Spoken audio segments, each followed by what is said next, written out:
ప్రజల కోసం పోరాడే news channel AMS BR news కి స్వాగతం సుస్వాగతం. ఖమ్మం జిల్లా కల్లూరు మండలంలో స్త్రీనిధి రుణాలు గోల్మాల్ అయ్యాయని సెర్పులో పనిచేస్తున్న కొంతమంది అధికారులు డ్వాక్రా సభ్యుల నుంచి స్త్రీనిధి రుణాలు రికవరీ చేసినప్పటికీ జమ చేయకపోవడంతో ప్రశ్నించినందుకు కావాలని నిందారోపణ చేస్తున్నారని బుధవారం స్త్రీ శక్తి భవనంలో ఏర్పాటు చేసిన మీడియా సమావేశంలో ఏపీఎం బీరవల్లి రాంబాబు తెలిపారు. ఈ సందర్భంగా ఆయన మీడియాతో మాట్లాడుతూ స్త్రీనిధి రుణాలు రికవరీ సక్రమంగా కాకపోవడంతో అనుమానం వచ్చి ఒక కస్టర్ని ఆడిట్ చేయించడంతో 54 లక్షలు స్వాహా జరిగిందని తెలిపారు. 7 క్లస్టర్లలో ఆడిట్ జరిగితే కోట్ల రూపాయలు బయటపడే అవకాశం ఉంది. అందులో కొంతమంది ఉద్యోగులు తప్పు చేసినట్లు ఒప్పుకొని రికవరీ చేస్తామని లిఖితపూర్వకంగా రాసి ఇచ్చినట్లు తెలిపారు.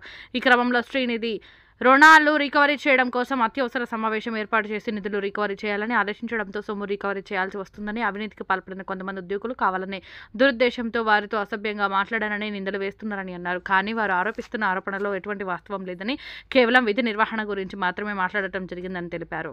పనితీరు సక్రమంగా లేని 15 మందికి మెమో జారీ చేయడంతో సమస్యని మరింత ఉధృతం చేస్తూ అసలు విషయాన్ని పక్కదోవ పట్టించే ప్రయత్నం చేస్తున్నారని ఆవేదన వెలుబుచ్చారు. మండలంలో స్త్రీనిధి రుణాలు అవకతవకలు జరిగినట్లు రికార్డు పరమైన ఆధారాలు ఉన్నట్టు తెలిపారు. ముందస్తుగానే మండలంలో జరుగుతున్న ప్రతి విషయాన్ని ఉన్నతాధికారుల దృష్టికి తీసుకెళ్లాలని తెలిపారు. ఏ పంచాయతీలో ఎంత అవినీతి జరిగిందో లెక్కలతో సహా జిల్లా కలెక్టర్, ప్రాజెక్టు డైరెక్టర్కి అందజేయనున్నట్టు తెలిపారు. ఎవరైనా నిందలు వేసినా ఉన్నతాధికారుల సహకారంతో నిధులు రికవరీ చేపిస్తామని అన్నారు. పూర్తి స్థాయిలో నిష్పక్షపాతంగా ఆడిట్ జరిగితే కోట్ల రూపాయలు స్త్రీనిధిలో జమ అవుతాయని అంటున్నారు. ఈ విషయంపై జిల్లా కలెక్టర్, సంబంధిత శాఖ, పీడీ దృష్టి సారించి శ్రీనిధి రుణాలు రికవరీ చేయించి అక్రమార్కులపై చర్యలు తీసుకోవాలని మండల ప్రజలు కోరుతున్నారు. ఓరల్గా తెలియజేశాను. ఈరోజు రికార్డెడ్గా సబ్మిట్ చేస్తున్నాను డేటా.